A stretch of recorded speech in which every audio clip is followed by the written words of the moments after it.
Habib Umar bin Hafiz pernah bercerita tentang seorang Arab Badui yang berziarah ke makam Nabi Muhammad sallallahu alaihi wasallam.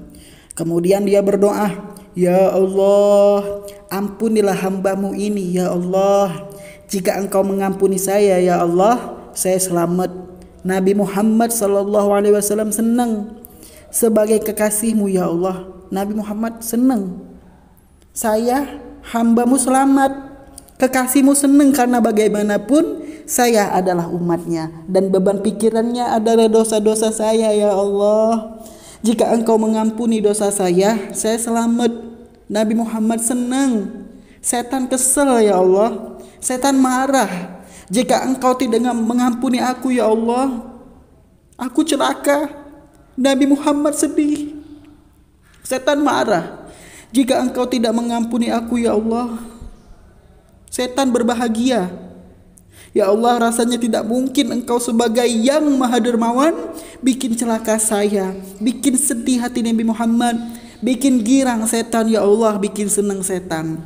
Maka ampunilah saja ya Allah agar saya selamat, agar hati Nabi Muhammad senang, agar setan kesel ya Allah. Habis selesai berdoa, habis selesai berdoa begitu, salah satu ulama yang kebetulan sedang berziarah yaitu Syekh Al-Utbi, dia terbangun dari tidurnya, tidur di makom Masjid Nabawi. Sempat tertidur saat itu. Dia terbangun dari tidurnya, segera menyusul yang Arabi tersebut. Kemudian berkata, "Ya Arabi, wahai Arabi, apa doa yang telah kamu ucapkan di depan makom Nabi Muhammad tadi?" "Kenapa gitu Syekh?" "Karena saya tadi bermimpi Nabi Muhammad sallallahu alaihi wasallam." Nabi berkata, "Ya Utbi, wahai Utbi, bangunlah. Al-Hikil Badui, segera susuli orang Badui itu. Katakan padanya bahwa Allah telah mengampuni seluruh dosa-dosanya karena bagusnya doa yang telah dia mintakan di depan makomku." Masya Allah, Salli ala Sayyidina Muhammad. Badui tersebut kemudian menyampaikan, Al-Utbi kemudian menyampaikan sebuah bait syair Arabi. Nah, ini ada juga yang mengatakan bait syair Al-Utbi itu Dan subhanallah, bait syair ini sekarang tertulis di makom Nabi Muhammad sallallahu alaihi wasallam. "Ya khairu man dufinat fit turbi a'zumahu, fataba min tibihan iqawal akamu, nafsil fida'un liqabrin anta sakinuhu, fihi al-afafu wa fihi al-judu wal karamu." Wahai semulia-mulia manusia yang bersemayam dalam tanah, yang karenanya tanah ini menjadi semerbak mewangi, aku berani menjadi tebusan untuk kubur tempatmu bersemayam. Tempat ini dipenuhi dengan kebijakan, kerinduan, keindahan dan kedermawanan. Semoga Allah sampaikan kita ke sana. Cara terakhir untuk mendekat kepada baginda Nabi besar Muhammad sallallahu alaihi wasallam adalah yang sedang kita lakukan saat ini, teman-teman, saudariku. Hadir majelis ta'lim, hadir mendengarkan, menyempatkan waktu membuka YouTube, Anta Entertain mendengarkan ini, insyaallah. Yang mana kita menceritakan, disebut sejarah cerita Nabi Muhammad sallallahu alaihi wasallam. Jadi harus semangat, harus share postingan-postingan yang bakal berfaedah sekali buat kita di akhirat nanti. Allah Subhanahu wa taala berfirman dalam An-Nisa ayat 64, A'udzubillahi minasyaitonir rajim, "Walau annahum izzalamu anfusahum ja'uka fastaghfirullaha wastaghfara lahum." Wastaghfara lahumur rasul lawajadullaha tawwabar rahimah. An-Nisa ayat 64. Andai saja umatmu saat mereka telah menzolimi diri mereka sendiri dengan mengerjakan dosa datang padamu, lalu mereka beristighfar kepada Allah dan Rasulullah yang mereka datangi, beristighfar untuk mereka, pasti mereka akan mendapati Allah Maha Pengampun lagi Maha Penyayang.